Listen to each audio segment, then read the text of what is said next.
तो स्वागत है आपका एक बार फिर से मैडवर्स मेगाबाइट्स में। तो आज का जो हमारा टॉपिक है वो है product of digits using recursion. तो चलिए स्टार्ट करते हैं। तो सबसे पहले हम लोग देखेंगे कि प्रोडक्ट ऑफ डिजिट्स निकालते कैसे और होता क्या है प्रोडक्ट ऑफ डिजिट्स। जैसे एक नंबर दिया गया है सपोज हमारे पास, तो नंबर क्या है, एन की वैल्यू सपोज यहाँ पे दी गई है 235।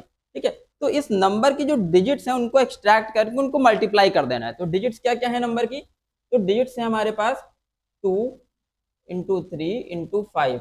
ठीक, 3 5 15, 15 इंटू 2 30। तो क्या आ जाएगा, प्रोडक्ट ऑफ डिजिट्स 30 आ जाएगा। तो हमें यही चीज फाइंड करनी है, किसके थ्रू, रिकर्शन के थ्रू। लेकिन हम सबसे पहले कॉन्सेप्ट समझेंगे कि लूपिंग से कैसे करते हैं। जब हमें लूपिंग से समझ आ जाएगा तो रिकर्शन से ऑटोमेटिकली क्लियर हो जाएगा हमारा, ठीक है, लॉजिक।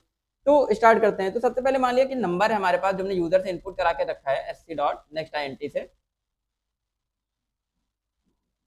फिर इसके बाद हमने क्या किया, एक वाइल का लूप चला दिया। ठीक है, कुछ वेरिएबल ले लेते हैं ऊपर, पहले वेरिएबल के लिए स्पेस छोड़ देते हैं। ठीक, int pro is equal to 1। फिर वाइल का लूप चला देंगे, while n is greater than 0, mod, एक मॉड वेरिएबल ले लेते हैं यहाँ पर।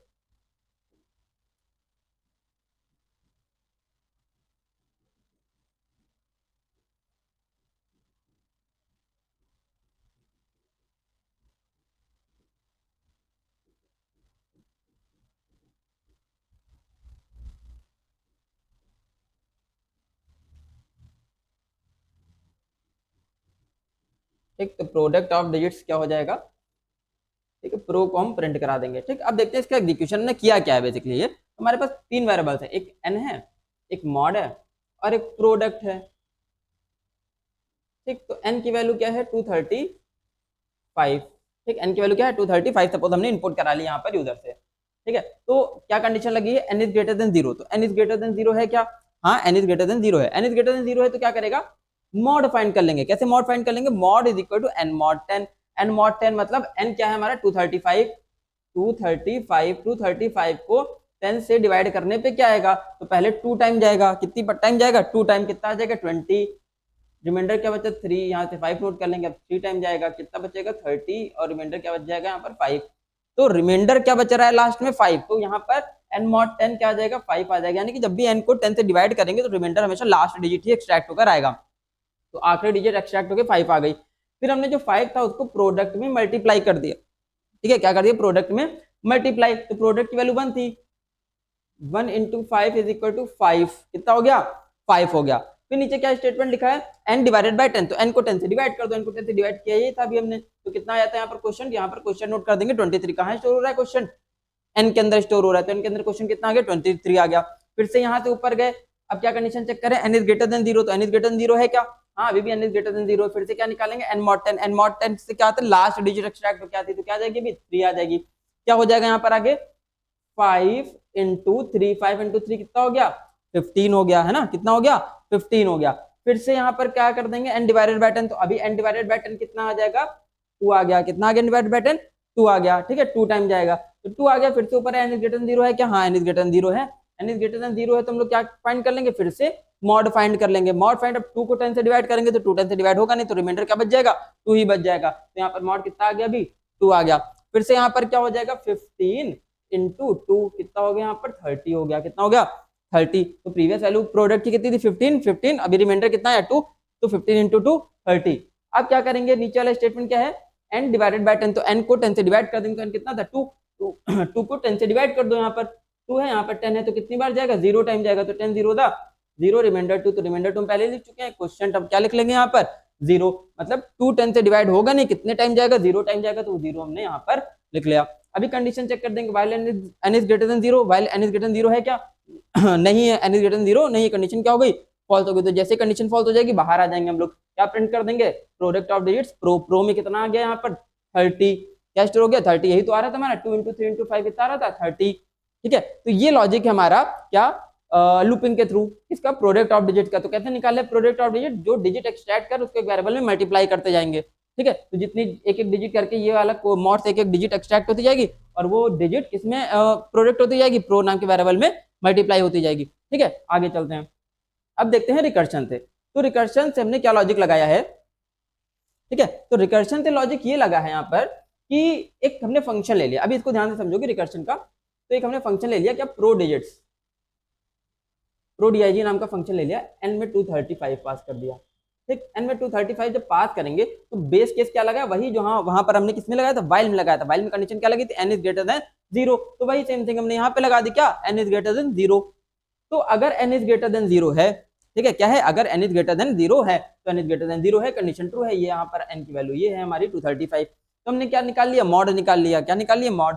ठीक, तो मॉड इनटू तो मॉड कितना निकलेगा यहाँ पर 5 लास्ट डिजिट एक्सट्रैक्ट हो गया, मॉड इनटू तो प्रोडक्ट डिजिट। अब फंक्शन कॉल कर लेंगे किससे, 23 से, मतलब n डिवाइडेड बाय 10, तो n कितना था 235 डिवाइडेड बाय 10 कितना हो गया 23, मतलब फंक्शन किससे कॉल कर लिया, 23 से कॉल कर लिया, है ना।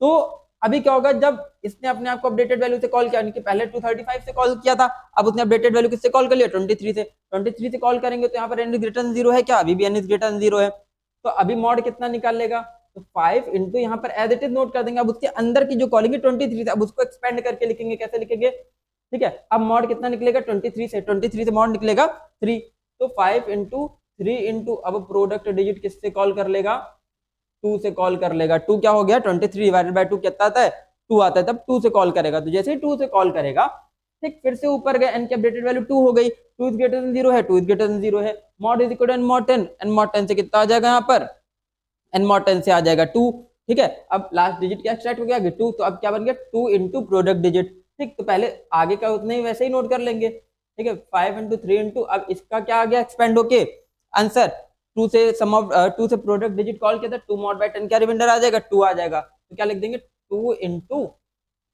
Product digit. अब 2 डिवाइडेड बाय 10 0 से कॉल कर लेंगे, 2 डिवाइडेड बाय 10 क्या आ जाएगा 0, 2 10 से डिवाइड होगा नहीं, रिमाइंडर क्या आ जाएगा 0 आ जाएगा। तो जैसे ही 0 से कॉल करेंगे तो यहाँ पर ये जो है यहाँ पर क्या है बेस केस, तो बेस केस क्या हो गया फॉल्स हो गया। तो जैसे ही बेस केस फॉल्स हुआ, एग्जीक्यूशन रुका, कहाँ आ जाएंगे, इफ के अंदर तो गए नहीं, इफ के बाहर जो स्टेटमेंट है उस पर रिडायरेक्ट हो जाएंगे। तो उस स्टेटमेंट पे क्या लिखा हुआ है, रिटर्न प्रो को डायरेक्टली रिटर्न करा दिया, और प्रो की इनिशियल वैल्यू दी क्या गई है यहाँ पर 1 दी गई है, ठीक। तो इन शॉर्ट क्या रिटर्न कर देगा, प्रो की वैल्यू 1 रिटर्न कर देगा। तो क्या स्टेटमेंट बन गई प्रॉपर यहाँ पर, 5 इंटू 3 इंटू 2 इंटू, इसका आंसर आ गया 1। प्रोडक्ट ऑफ डिजिट जब 0 से रिटर्न किया, 0 से कॉल किया, तो उसने क्या रिटर्न कर दिया 1 रिटर्न कर दिया, तो इसकी जगह पे क्या आ गया 1 आ गया। अब पूरा कॉलिंग हो गई, कॉलिंग रुक गई, तब उसको कैलकुलेट करना स्टार्ट करेगा। कैसे कैलकुलेट करेगा, 2 इंटू 1 कितना आ गया 2, ठीक है। फिर जो 2 आया उसको किससे मल्टीप्लाई कर दिया 3 से, 3 2 जा 6, तो 5 इंटू 6। अब जो 6 आया इसको किससे मल्टीप्लाई कर दिया 5 से, कितना हो गया 30, ठीक है। तो 6 5 जा कितना आ गया 30 आ गया।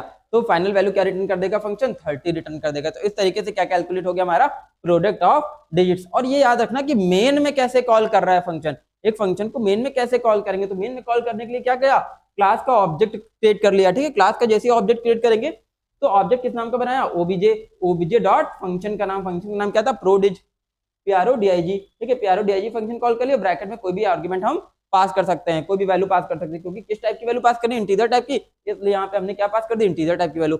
ये क्या करेगा, इस वैल्यू को कहाँ ट्रांसफर कर देगा, इस वाले n के अंदर लेके जाएगा, n क्या करेगा, इस नंबर का प्रोडक्ट ऑफ डिजिट कैलकुलेट करके रिटर्न करेगा। तो जो वैल्यू रिटर्न होगी वो कहाँ पे स्टोर हो जाएगी, x के अंदर, और x को यहाँ पर हम क्या कर देंगे, प्रिंट करा देंगे, ठीक। Product of digits is equal two plus x की वैल्यू प्रिंट हो जाएगी। तो ये याद रखना हमेशा कि हम जो भी वैल्यू प्रिंट कराते हैं वो बेसिकली कैसे प्रिंट होनी चाहिए, मैसेज के साथ प्रिंट होनी चाहिए। डायरेक्टली x नहीं प्रिंट कराओगे यार, x है क्या, पता कैसे चलेगा आउटपुट विंडो पे कि x क्या है। तो इसलिए हमेशा जब भी प्रिंटिंग कराओगे तो मैसेज के साथ ही प्रिंटिंग कराते हैं, ठीक। तो ये तुम्हारा कंप्लीट हुआ क्या, product of digits of a number, ठीक है। तब तक के लिए बने रहिए हमारे साथ, मिलते हैं अगले वीडियो में, स्टे ट्यून्ड गाइस।